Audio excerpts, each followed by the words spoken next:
Continuamos con La Noche. Señor ex representante a la Cámara y autor del Marco Legal para la Paz, Alfonso Prada, voy con usted en la ciudad de Bogotá. Escuchábamos esas declaraciones del presidente Juan Manuel Santos. Él habla de sacrificios, habla que las conversaciones pues están en su etapa final. Al mismo tiempo, las FARC esta semana a la prensa internacional le dijeron algo diferente, le dijeron que las conversaciones iban solo en el 25%.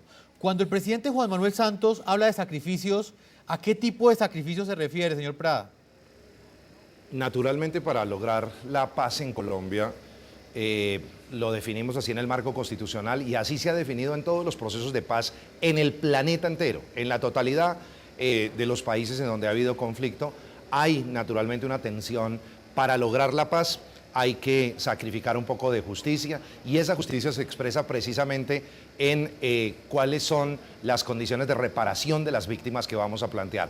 Ahí nace entonces el tema de la justicia transicional. ¿Qué tipo de penas? ¿Cómo vamos a negociar eso y cómo el Congreso de la República va a identificar en qué condiciones van a ser juzgados, qué tipo de penas se van a aplicar y cuáles van a ser las condiciones para que quienes se reinserten a la vida democrática, como lo hizo el M19 en su oportunidad, que hoy está dirigiendo la alcaldía de Bogotá en cabeza de Petro, tiene senadores como el señor Navarro, en qué condiciones van a poder hacer política, cuáles son los delitos que van a prohibirse como antecedentes en materia de inhabilidades para que puedan acceder a hacer política. Todo esto implica sacrificio, ¿por qué? Porque todos los colombianos, incluido yo, la totalidad de los colombianos que hemos tenido que padecer la violencia en Colombia, quisiéramos que los señores terroristas de las FARC, los señores delincuentes que han asesinado, que han maltratado, que han secuestrado, terminen en la cárcel durante muchos años, pero y lo mismo que ni siquiera fueran al Congreso o a un consejo municipal, pero vamos a tener que ceder los colombianos para lograr la paz.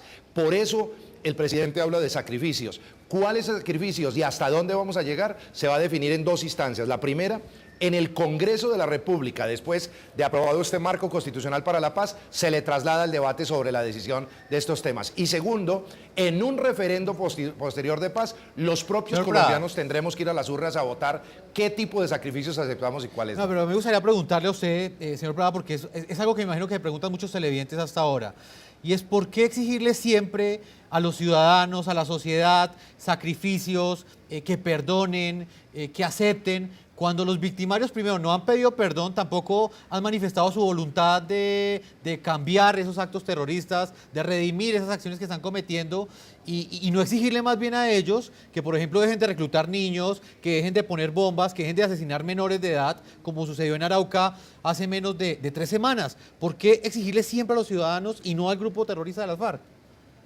No, para ellos también van las exigencias, Jefferson, obviamente.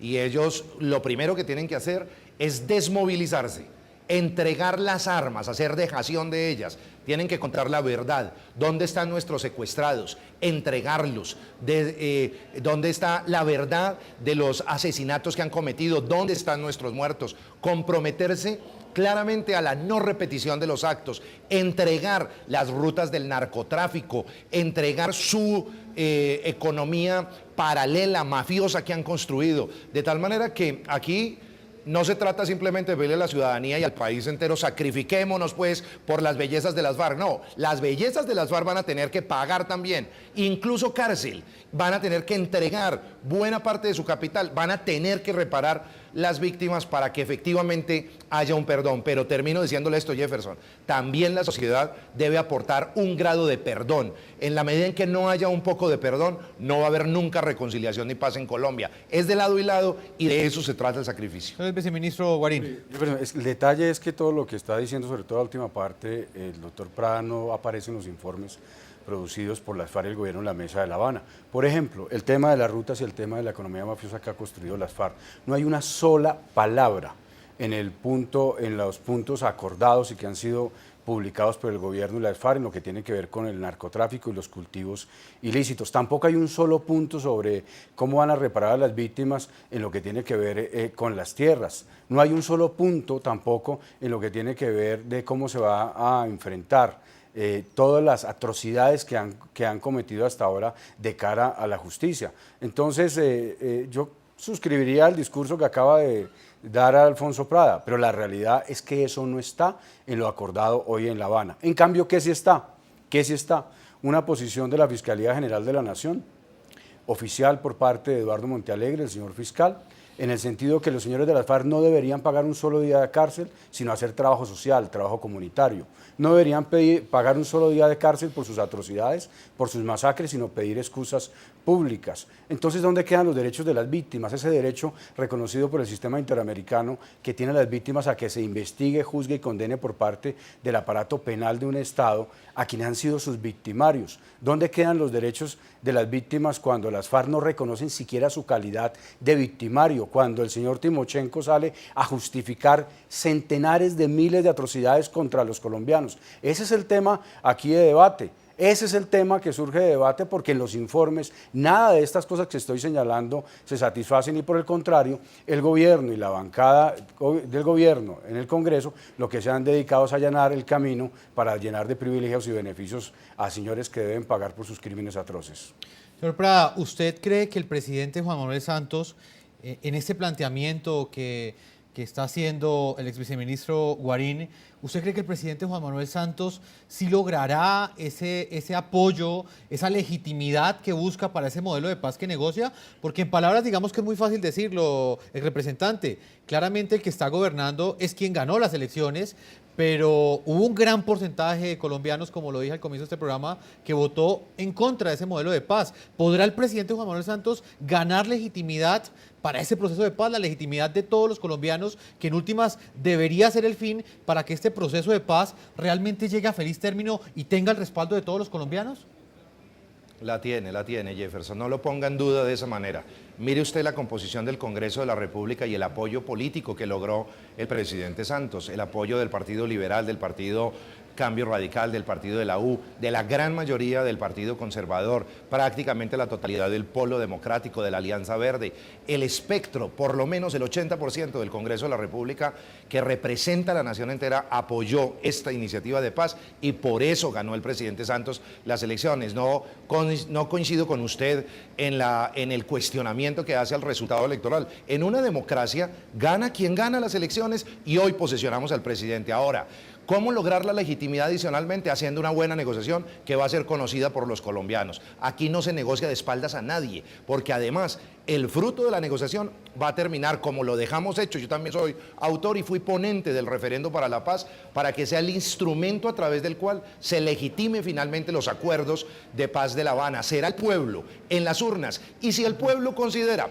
que esos acuerdos no valen la pena y que vale la pena más bien seguir derecho confrontando violentamente, como lo quisieran muchos, a las FARC, pues el pueblo colombiano tendrá la posibilidad de decidirlo. El pueblo va a conocer los acuerdos y va a votar sobre ellos, y le aseguro que no es como se menciona, que haya una elasticidad absoluta en esa negociación, si no ya se hubiera firmado hace mucho tiempo. Si fuera tan generoso el gobierno y los negociadores con las FARC, ya hubieran firmado hace tiempo. ¿Por qué vamos a un ritmo lento, difícil, complejo? ¿Por qué el presidente menciona que entramos ahora en la etapa más difícil?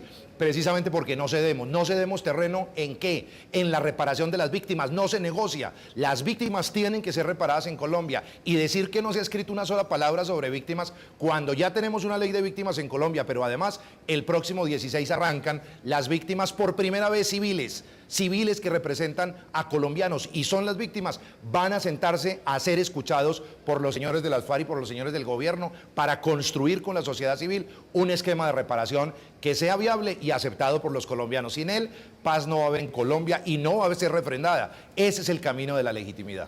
Bueno, el representante a la Cámara, Alfonso Prada, es un debate bastante interesante. Sé que su agenda hoy está bastante apretada. Le agradezco el tiempo que usted nos ha entregado a todos los televidentes del programa La Noche. Le agradezco sus conceptos y vamos a tenerlo también más adelante hablando de ese marco legal para la paz, que es otro de los temas a debatir en este programa y tiene que ver pues con los pronunciamientos que ha hecho la Corte Constitucional y por supuesto la incidencia que van a tener en ese modelo de paz que negocia el presidente Juan Manuel Santos. Excongresista, muchas gracias por acompañarnos. Con mucho gusto, gracias por la invitación. Nosotros vamos a una primera pausa comerciales a propósito de la procesión del presidente de Colombia, Juan Manuel Santos, para su segundo periodo de gobierno. Hoy les estamos preguntando cuál es su opinión del discurso que fijó los pilares de lo que serán los próximos 4 años de gobierno del presidente Juan Manuel Santos. Hasta ahora vamos a leer algunas de las opiniones que nos llegan a través de las cuentas de nuestro equipo periodístico. Rodrigo Barrios nos dice que Constituyente, repensar el contrato social, aceptó que las FARC no entreguen armas de dejación y se dio cese bilateral.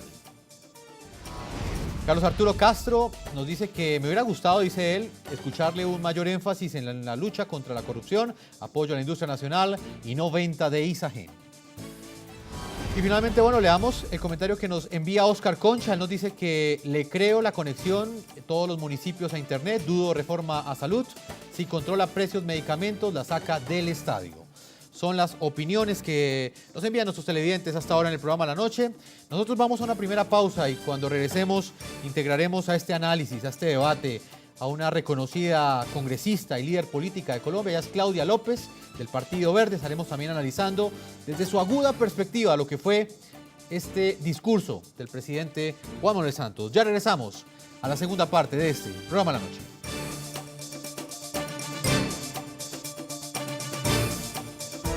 Ya regresamos con La Noche.